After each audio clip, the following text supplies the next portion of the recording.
저는 최근에 서울대 최인철 교수님의 강의를 들은 적이 있는데요. 그 강의에서 아주 흥미로운 사례 몇 가지들이 참 저에게 와닿았는데요. 예를 들면은 이런 겁니다. 그 강의 중에 하버드 대학교 윌리엄 제임스 교수라는 분을 이제 언급을 하시는데요. 이 윌리엄 제임스 교수는 이 인간에 대한 다양한 연구로 유명한 분이라고 합니다. 그래서 이제 이 교수님이 인간과 관련된 여러 다양한 연구들을 하다가 이 교수님이 너무나 인간과 관련하여 중요한 하나를 내가 깨닫게 됐다. 그게 뭐냐 하니까 이 인간이란 이거 하나를 바꾸면 인생이 바뀌게 된다. 그러니까 이것만 바꾸면 인생이 바뀔 수 있다 하는 이것 하나를 발견했다는 겁니다. 뭘 것 같으세요? 이 하나가 뭘까요? 그래서 제가 화면으로 이 윌리엄 제임스 교수님의 그 말을 이게 띄워 드렸는데요. 저 관로 안에가 뭔지를 한번 스스로 생각해 보시면 좋겠습니다. 우리 세대의 가장 위대한 발견은 인간이 자신의 관로, 자신의 무엇을 바꿈으로써 자신의 인생을 바꿀 수 있다는 점이다. 아마 지금 각자가 지금 막 생각이 많을 텐데요. 아마 자기의 열등감이 또 관로 안에로 대시될 경우도 많을 거예요. 예를 들면은 어떤 분은 지금 자신의 외모가 바뀌면은 내 인생이 바뀔 것 같다. 이렇게 생각하는 분도 계실 거고요. 또 어떤 분은 학력, 어떤 분은 성격, 각자마다 이제 그 생각이 다 다를 텐데, 그 강사님이 이제 자기 친구한테 그 이야기를 했대요. 그래서 이제 윌리엄 제임스 교수가 이거가 바뀌면 내 인생이 바뀔 것 같다면 자네는 그게 뭘 것 같은가 그랬더니 바로 이렇게 얘기하더래요. 이렇게 얘기하더랍니다. 마누라. 웃기려고 한 얘기 같긴 한데요. 그게 사실이라면 아마 그분의 아내분은 남편이라고 생각을 할지도 모르겠습니다. 이런 외적인 조건이 바꾸어서 내 인생이 바뀌는 게 아니고요. 이제 저 관로 안에 자신의 무엇을 바꿈으로써 자신의 인생을 바꿀 수 있다는 점이다 할 때 저 관로 안에 정답은 이 미국 사람이니까 영어로 attitude예요. attitude. 우리말로 하면은 이 마음의 태도. 인간은요, 그 마음의 태도를 바꿈으로 인생이 달라질 수 있다. 이런 그 인간 연구에 굉장한 권위를 가진 하버드 교수님이 그런 말을 했다는 겁니다. 참 그 주장이 옳다고 생각이 되는 게요. 여러분 빅터 프랭클 박사라고 아시죠? 2차 대전 당시에 그 나치가 만든 아우슈비츠 강제 수용소에 끌려가서 그야말로 그 절망의 구렁텅이를 뒹굴 것 같은데 끝까지 그 죽음의 문턱까지 갔지만 아주 그 강인한 정신력으로 버텨내고 그래서 살아남은 그런 아주 대단한 인물 아닙니까? 이분이 이제 자기가 경험한 그 끔찍한 아우슈비츠 강제 수용소의 공포를 기억하면서 내린 결론이 하나 있는데요. 자, 이것도 화면으로 띄워드렸거든요. 관로를 한번 정답을 맞추어 보세요. 인간에게서 모든 것을 다 빼앗아갈 수 있지만 한 가지 자유는 빼앗아갈 수 없다.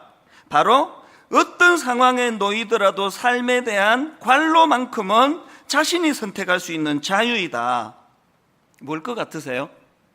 정답은 똑같습니다. attitude, 삶의 태도. 이거는 우리로 치면은 그 무슨 간증 비슷한 자기 경험에서 나온 이야기 아닙니까? 그 히틀러의 나치가 자기의 모든 걸 다 빼앗아 갔습니다. 그래서 자기를 그 수용소에 가두기까지 했는데 모든 걸 다 빼앗아 갈 수 있지만 그 나치가 이런 상황에서도 흔들리지 않는 내 마음의 태도, 이 애티튜드만큼은 그들이 빼앗아 갈 수 없다. 그리고 이것을 뺏기지 않았기 때문에 나는 그 절망의 수용소에서도 희망으로 살아낼 수 있었다. 이게 바로 애티튜드라는 겁니다. 이런 강의를 쭉 하시는 그 교수님이 보니까 그 크리스찬 같으세요. 성경을 가지고 또 설명을 하네요. 우리가 잘 아는 빌립보서 2장 5절 너희 안에 이 마음을 품어라 곧 그리스도 예수의 마음이니, 여기 나와 있는 이 마음을 영어 성경으로 보니까 예수 그리스도의 애티튜드라고 그러는데, 그래서 제가 강의가 끝나고 막 찾아봤습니다. NIV에 이렇게 돼 있더라고요. Your attitude should be the same as that of Christ Jesus. 우리말 그대로 이 NIV 말씀을 직역하자면 너의 이것이 예수님의 그것과 같아야 된다. 너의 이것이 attitude래, attitude. 사람을 대하시는 예수님의 attitude. 십자가를 앞에 놓고 예수님이 가지셨던 attitude. 수많은 군중들이 열광하고 왕을 삼으려고 박수를 칠 때 예수님이 그것을 대하시는 attitude. 우리가 배워야 될 것이 바로 이 예수님의 attitude라는 겁니다. 제가 우리말로 하면은 태도인데요. 이거를 이제 attitude로 좀 계속 쓸 텐데 양해해 주시기 바랍니다. 발음도 안 좋은데 뭐 자꾸 영어 쓰나 하지만 이게 그 뉘앙스가 저에게 와닿아서 그렇습니다. 그래서 저는 이번 여름 내내 이 attitude라는 이 단어를 가지고 참 많이 묵상을 하고 생각을 했고요. 그리고 또 이 attitude라는 단어를 넣어가지고 검색해서 이것과 연관되는 책을 여러 번 주문을 했습니다. 그렇게 구입한 책 중에 김진세 박사님이라는 분이 쓴 그 제목 자체가 attitude예요. 이게 나중에 이제 개정하면서 제목을 바꾼 걸 제가 봤는데요. 저는 예전 책을 중고 서점에서 이제 구입을 했는데 그 책에 보니까 이 attitude는 라틴어 앱투스에서 출발한 단어인데요. 이 앱투스는 준비 혹은 적응 이런 뜻을 가진 단어라는 겁니다. 그러니까 어원적인 의미로 따지자면 이 attitude라는 거는 무엇인가를 행할 준비가 된 상태. 이걸 조금 더 보완한 설명이 칼 융이라는 심리학자가 내린 정의인데요. 자, attitude란 어떤 특정한 방향으로 행동하거나 반응하는 정신의 준비 태세다. 이게 무슨 말인가 하면 그 사람들마다 그 attitude, 그 마음의 태도가 뭐냐면은 어떤 일을 겪든지 어떤 사람을 대하든지 나는 이렇게 반응하기로 준비가 돼 있는 거라는 겁니다. 부정적인 생각의 자세를 가진 사람은 어떤 상황에서든 거기서 부정적으로 이야기하고, 긍정적이서 코로나19를 가지고 대부분의 사람들이 낙심하고 힘들어하는데 또 어떤 사람들은 이 코로나19라는 사건을 통해서 주님을 더 가까이 알고 주님께 더 나아가고 하나님을 더 의지하는 도구로 쓸 수 있는 사람이 있다는 거. 이게 애티튜드라는 겁니다. 제가 오늘 본문을 이제 그 본문으로 택해서 나누고 싶었던 포인트도 그건데요. 오늘 본문에 보면은 이제 이스라엘 백성들이 홍해를 건너서 광야 생활을 통해 가나안으로 진입하는 그 여정길에 이제 홍해를 건너고 제일 첫 번째 사건입니다. 첫사랑, 첫 경험, 또 첫 기억 이러듯이 항상 이제 이 첫째가 주는 그 의미가 있는데요. 지금 이스라엘 백성들이 하나님 은혜로 홍해를 건너 이스라엘 그 광야를 배회하는데 첫 번째 경험이 오늘 본문에 나오는 마라의 썬물입니다. 그 광야를 배회하다가 막 목이 타들어가는데 갈증을 느끼는데 물이 있어서 보니까 이게 썬물이에요. 마실 수 없는 물입니다. 그래서 이제 너무 괴로워하고 있으니까 하나님께서 그 썬물을 단물로 바꾸어 주셨다. 그리고는 나는 너희들을 치료하는 여호와다 이렇게 말씀하셨다는 간단한 내용인데요. 여기에 굉장히 중요한 메시지들이 많이 담겨 있다는 겁니다. 이 마라의 썬물을 어떤 의미를 부여할 수 있느냐 하면 어떤 사람은 그 광야 생활 가운데 그 썬물을 단물로 바꾸시는 여호와 하나님이 이제 그것을 통해서 이 광야에 결핍된 수많은 여정길 가운데 나는 이것들을 이 결핍을 채워주는 전능자 하나님이다. 이 메시지를 던져주신 그런 의미를 갖고 있다. 이렇게 해석해도 맞고요. 그런가 하면 이제 하나님께서 그 썬물을 단물로 바꾸시고 나는 그 치료하는 여호와다. 그래서 우리 내면의 상처와 상함이 광야길 가운데 많이 생길 텐데 그럴 때 치료자 되시는 하나님을 의지해야 된다. 이런 메시지로 우리는 이거 해석할 수 있다. 그래도 맞는 얘기고요. 다 맞는 얘기예요. 그런데 이걸 좀 더 큰 그림으로 포괄적으로 이 그림을 찾아서 여기서 교훈을 찾자면 어떤 메시지를 얻을 수 있을까 이런 생각을 하면서 보니까 제가 그 24절이 눈에 띄는 겁니다. 본문 23절을 다시 한번 보세요. 마라에 이르렀더니 그곳 물이 써서 마시지 못하겠으므로 그 이름을 마라라 하였더라. 백성이 모세에게 원망하여 이르되, 그러니까 여러분 이 이스라엘 백성들이 광야길 제일 먼저 경험한 건 마라의 썬물이고요. 그 마라의 썬물에 대하여 그들이 보인 제일 광야에서의 제일 첫 번째 반응은 불평입니다. 원망입니다. 이게 왜 의미가 있느냐 하면은 그렇게 불평하고 원망했을 때 하나님께서 썬물을 단물로 바꾸어 주시고 나는 너희들을 치료하는 여호와라는 놀라운 그런 기적적인 말씀을 주셨고요. 그리고 바로 그 사건 다음에 나오는 것이 되게 유명한 엘림 동산, 이런 이야기 지금도 아마 그 고유명사로 많이 쓰는 것을 볼 수 있는데요. 엘림, 이 물샘 열둘과 종려나무 이런 그루가 있는 풍성한 엘림. 지금도요, 교회에서 무슨 이름을 지을 때는 우리처럼 가평 우리 마을 이렇게 촌스럽게 안 짓습니다. 엘림 동상. 이게 뭘 의미합니까? 풍성, 풍요. 저 이스라엘 백성들이 그 엘림을 경험한 겁니다. 그리고는 바로 그 다음 16장에서 그 내용을 다루는데요. 자, 1절과 2절을 보십시오.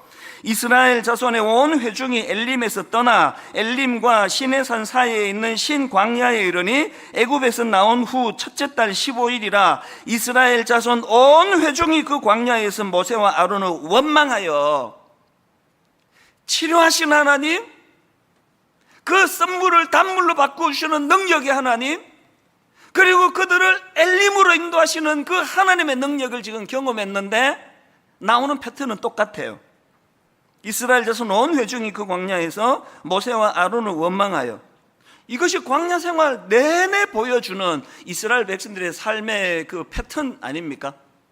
그래서 여러분, 아까 제가 애티튜드란 어떤 특정한 방향으로 행동하거나 반응하는 정신의 준비 상태다, 준비 태세다, 이런 말씀을 드렸는데요. 지금 오랜 애굽에서의 노예 생활로 인해 가지고 그들에게 어떤 잘못된 애티튜드가 들어온 겁니까? 상황이 주어지면 불평하는 거예요. 상황이 주어지면 원망하는 거예요.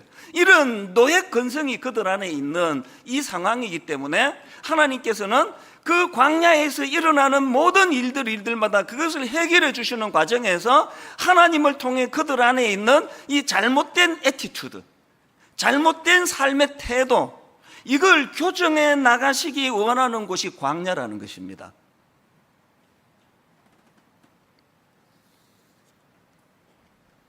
태도를 바꾸면 성공이 보인다. 이번에 제가 또 구해서 본 책 중에 하나인데요. 그 책에 보니까 아주 흥미로운 이야기 하나가 담겨져 있습니다. 이거 제가 예전에 한번 인용한 것 같기도 해요. 어떤 환자 한 분이 이 병원을 찾아서 의사 선생님과 상담하는데 막 죽을 것 같다는 거예요. 이렇게 말합니다. 선생님, 저는 요즘 만지는 곳마다 다 아픈 것 같습니다. 늙어가는 건가요? 몸이 쇠약해지는 건가요?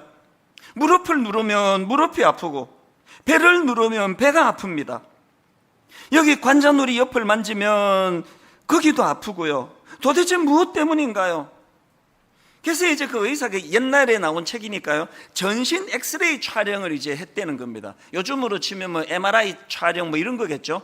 전신을 샅샅이 점검을 하고 의사가 답을 찾은 겁니다. 그래서 그 환자분을 불러서 이제 이런 설명을 했습니다. 선생님께서 왜 만지는 곳마다 아픈지 이유를 찾아냈습니다. 몸에는 이상이 없는데요, 손가락이 부러져 있습니다. 지금 제가 그 애티튜드, 잘못된 애티튜드라는 설명을 드리고 있잖아요. 지금 손가락이 부러진 상태, 이게 잘못된 애티튜드를 상징적으로 말하는 거예요. 손가락이 부러져 있으니까 자기가 누르는 곳마다, 자기가 경험하는 것마다, 자기가 맞닥뜨리는 사람마다 다 아픈 거예요. 다 잘못된 거예요. 그래서 몸을 고치는 것이 아니라 이 손가락을 고쳐야 된다. 이게 지금 제가 강조해 드리는 애티튜드, 삶의 태도를 바꿔야 된다. 제가 왜 이 설교를 해야 되겠다 마음을 먹었냐 하면, 코로나19, 아우슈비츠 수용소에 갇혀있던 그 사람들처럼 대부분의 사람들이 코로나19는 우리를 후퇴하게 만들고 우리를 낙심하게 만들고, 또 그저께도 보니까 지금 코로나19로 인한 우울증, 우리나라 분들이 믿겨지지는 않은데 거의 절반 가까이가 지금 코로나로 인한 우울한 상태다, 그런 글들도 있는데요. 이럴 때 예수 믿는 우리가 어떤 그리스도 안에서의 건강한 애티튜드를 가짐으로 말미암아 이런 코로나19조차도 주님을 더 사랑하는 도구로, 내 영혼이 더 풍성해지는 도구로 이것들을 사용할 수 있을까? 이것을 만드는 결정적인 게 이게 애티튜드를 교정하는 거라는 겁니다. 제가 희망을 갖는 건요, 이번 여름에 제가 이 태도와 관련된 여러 책들을 읽으면서 거의 모든 전문가들이 이구동성으로 하는 게 이 애티튜드는 훈련에 의해서 교정될 수 있다는 겁니다. 바뀔 수 있다는 겁니다. 오늘 여러분, 영적인 이 노예 생활이라고 하는 이 약한 이 세상 속에서 잘못 습득된 우리 내면의 애티튜드가 성령의 은혜와 능력으로 훈련됨으로 하나씩 하나씩 교정되어가는, 그래서 주님 닮아가는 성숙이 이루어지게 되기를 주님 이름으로 축복합니다. 자, 그럼 뭘 교정해야 될까요? 여러 가지가 있지만 저는 대표적으로 두 가지, 이 교정해야 될 두 가지 부정적인 태도가 뭐냐? 첫째는요, 자기 자신에 대해서는 절망의 습관입니다. 절망의 습관. 이 절망의 습관.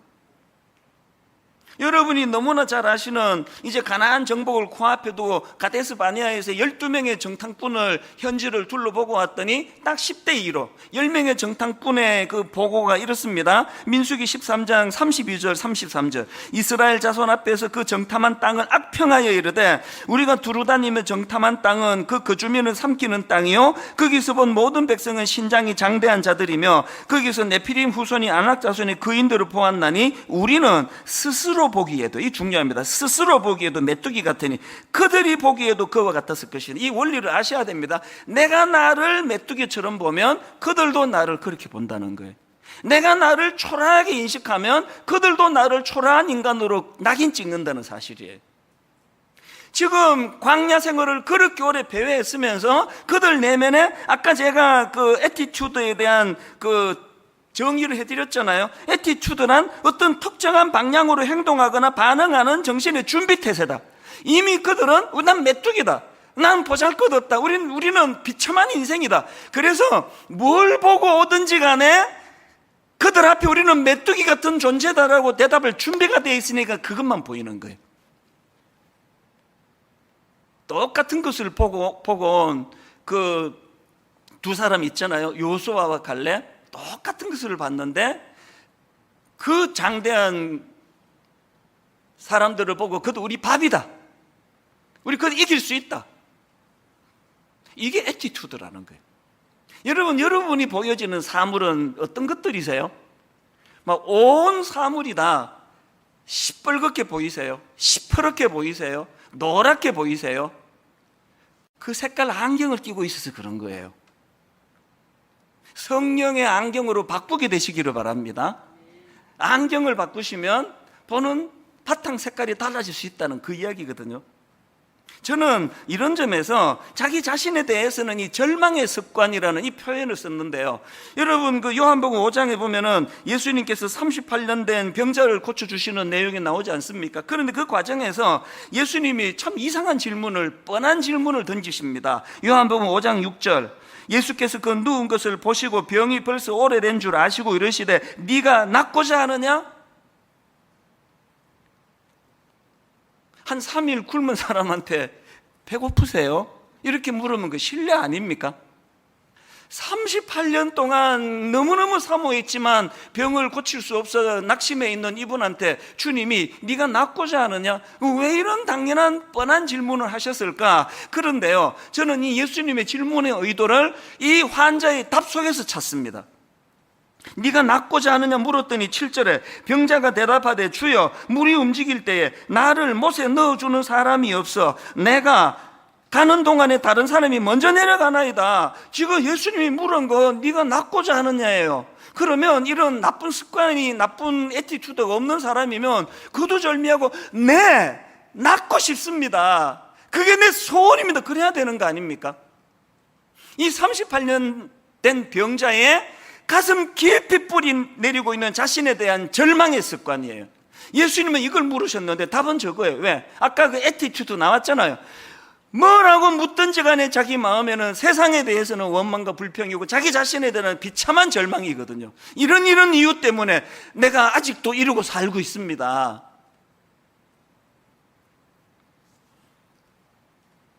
코로나19 시대에 우리가 두려워해야 되는 것은 이것이 우리에게 절망의 습관을 가져올 거예요. 온 이야기가 다 절망적인 얘기니까요. 저는 오늘 성령님이 저와 여러분 심령 속에 이 강력한 질문 하나가 던져지기를 원합니다. 네가 낫고자 하느냐? 네가 낫고자 하느냐는 질문 앞에 이 절망의 습관으로 답하지 마세요. 하나님, 우리 가정이 얼마나 비참한지 아십니까? 하나님, 코로나19 때문에 지금 경제적으로 죽을 것 같습니다. 주님은 그 38년 된 병자 내면에 오래된 절망의 습관을 교정해 주시기를 원하십니다. 그런가 하면 두 번째로 우리가 교정해야 될 부정적인 태도가 하나 더 있는데요, 자기 자신에 대해서는 절망의 습관이라면 타인에 대해서는 원망의 습관입니다. 원망의 습관.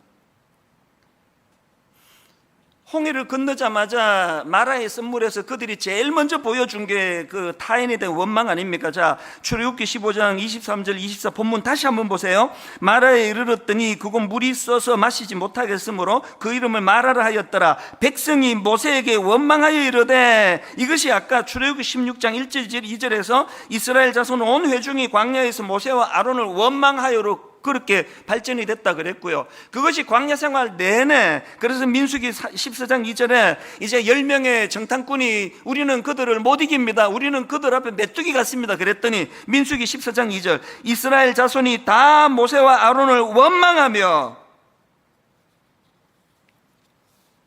이를 악물고 나 자신에 대하여 뿌리 깊은 이 절망의 습관, 어떤 상황에 맞닥뜨리든지 간에 나는 안 된다, 나는 초라한 인생이다, 나는 성공할 수 없다, 우리 가정은 회복이 어렵다, 이 절망의 습관이 절망의 습관.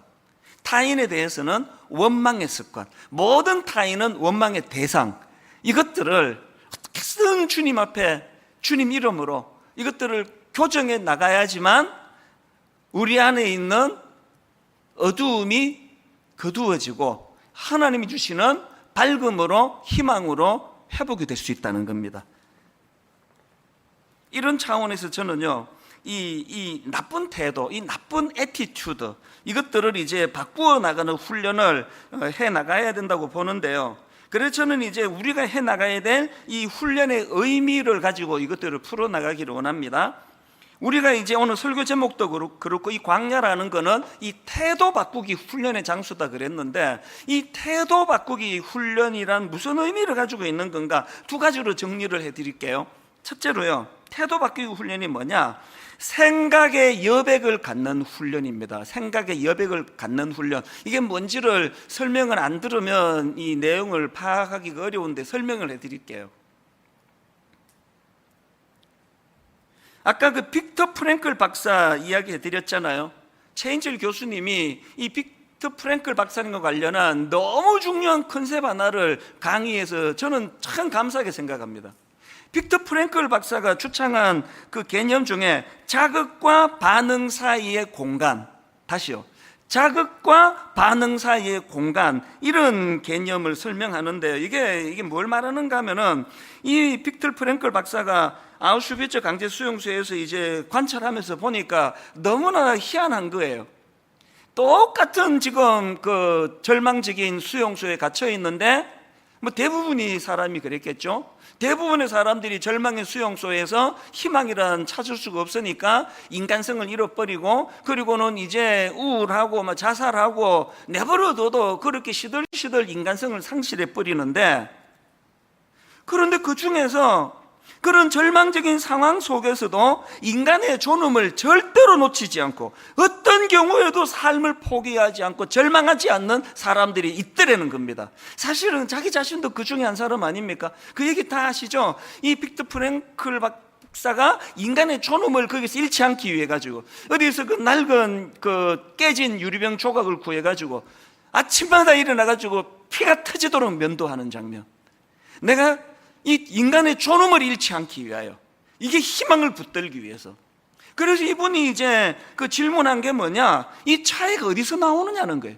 이 똑같은 절망의 그 수용소에서 왜 어떤 사람은 절망으로 죽어가고 인간의 존엄을 다 잃어버리는데 왜 어떤 사람은 이렇게 존엄을 잃지 않고 희망을 잃지 않는가? 거기서 발견한 게 바로 자극과 반응 사이의 공간이라는 겁니다.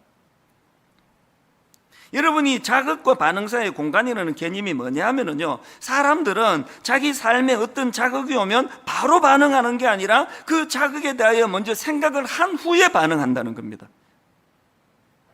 그래서 이제 그 자극과 반응 사이의 이 공간, 그 생각의 공간이 얼마나 깊고 얼마나 넓었냐에 따라서 이후의 행동이 결정이 되더라는 겁니다. 신앙생활이 왜 중요한지 아세요? 우리 묵상하잖아요. 우리 큐티 하잖아요. 기도하잖아요. 이게 전부 자극과 반응 사이의 공간입니다. 어떤 일을 우리는 맞닥뜨리든지 간에 하나님 앞에서 우리는 묵상을 통해, 기도를 통해 이 공간을 확보하는 거예요.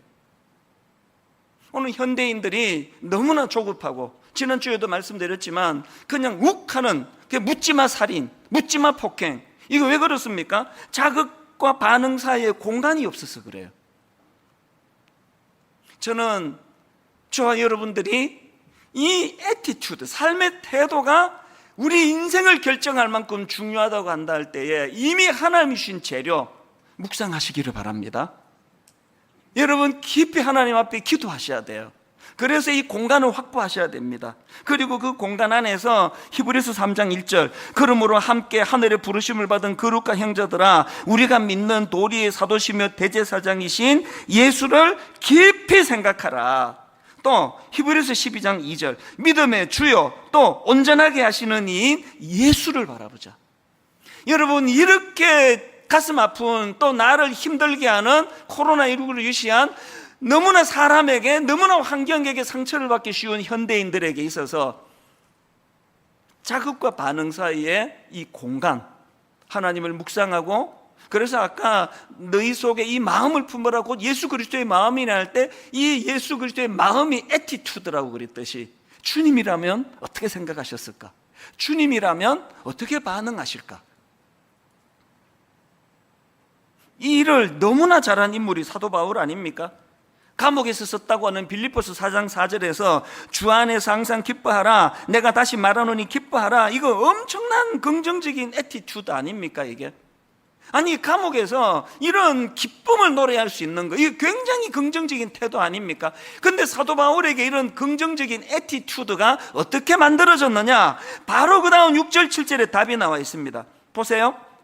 아무것도 염려하지 말고 다만 모든 일에 기도와 간구로, 다시요, 아무것도 염려하지 말고 다만 모든 일에 기도와 간구로, 그리고 너희 구할 것을 무엇으로? 감사함으로 하나님께 아뢰라.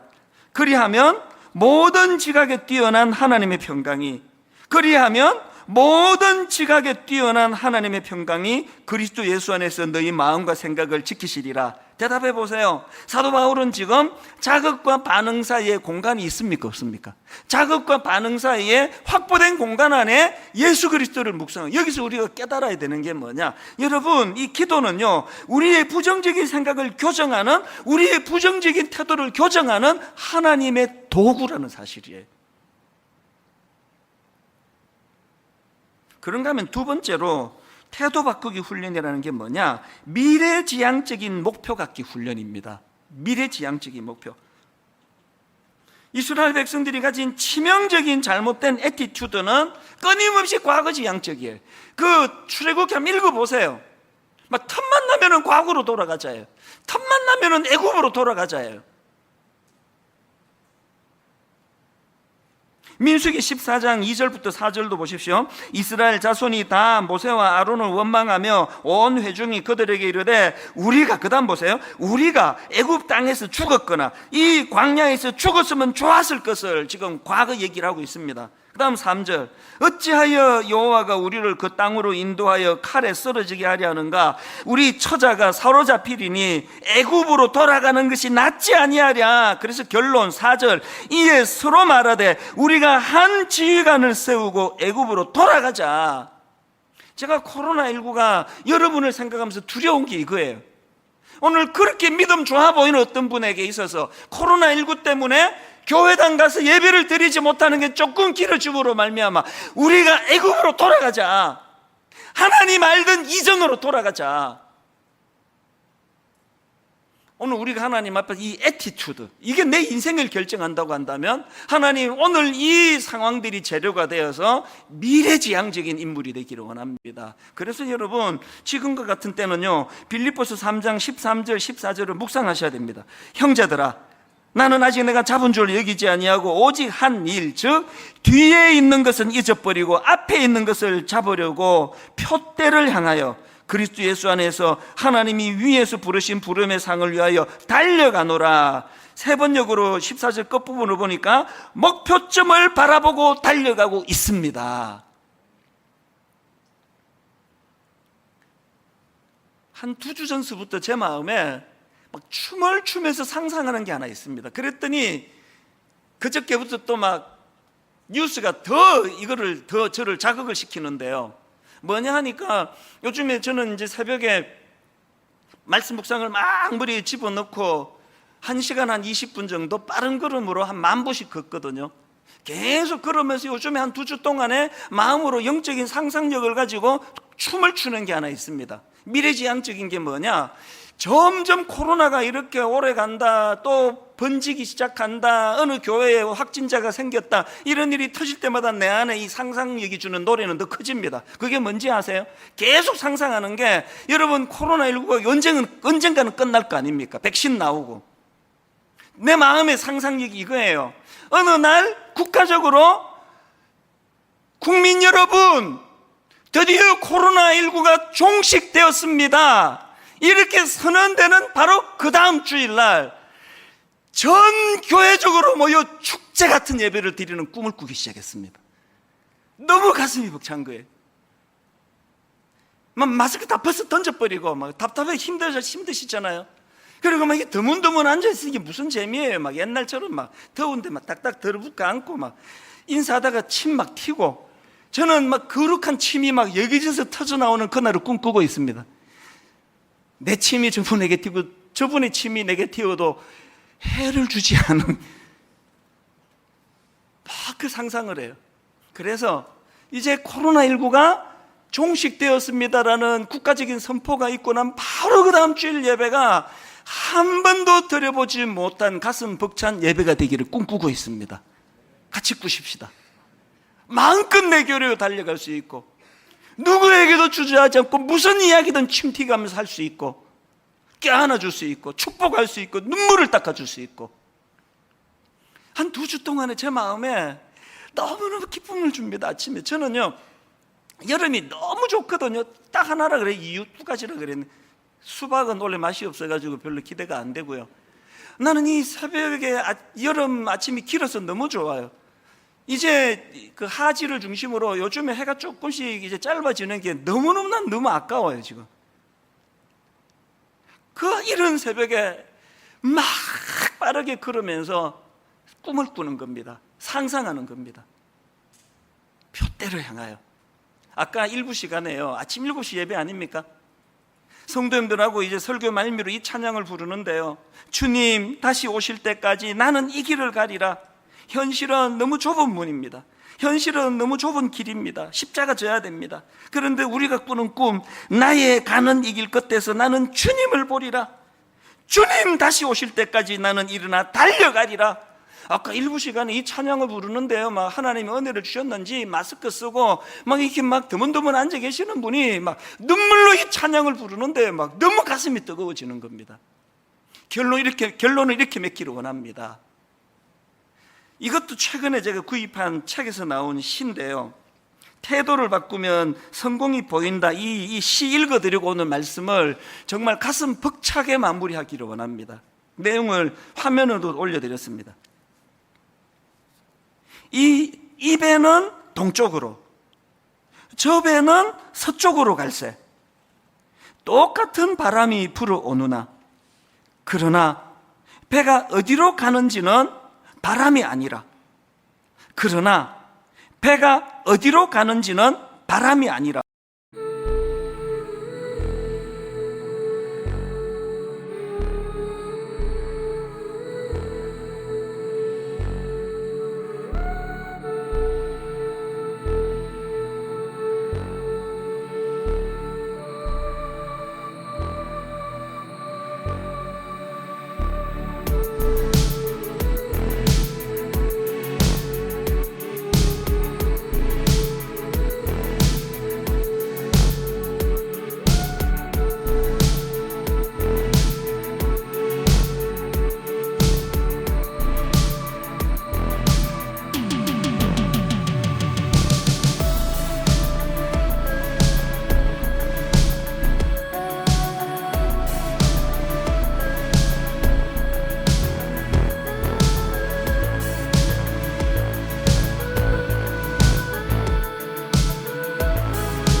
도체 방향에 달렸나니. 인생의 항로에 폭풍이 몰려와도 우리의 갈 곳을 결정하는 이는 우리 마음의 방향임에 폭풍이나 삶의 싸움이 아니어라. 오늘 여러분 너무너무 기대감을 가지고 가정을 출발했다가 그 상대방에게 상상할 수 없는 아픔을 경험하신 분, 꿈을 가지고 시작한 그 사업에 폭풍이 몰려와 어려움에 빠져 계시는 분, 건강을 다치신 분, 배가 어디로 가는지는 바람이 아니라 돛의 방향에 달렸나니. 성령님이 주시는 예수 그리스도를 닮은 태도를 회복하심으로 말미암아 모든 전문가들이 얘기하잖아요. 환경이 아니라 그 환경을 대하는 그 사람의 애티튜드, 그 사람의 태도가 그 사람의 행복을 결정한다. 예수 믿는 저와 여러분은 태풍이 없는 인생이라서 행복한 것이 아니라 배가 어디로 가는지는 바람이 아니라 돛의 방향에 달렸나니. 더 많은 광풍으로 힘들어하시는 분이 계시다면 그 돛의 방향을 정해주시는 하나님 은혜로 더 많은 활력이 여러분 삶 속에, 여러분 가정에 부어지게 되기를 주님 이름으로 축원합니다.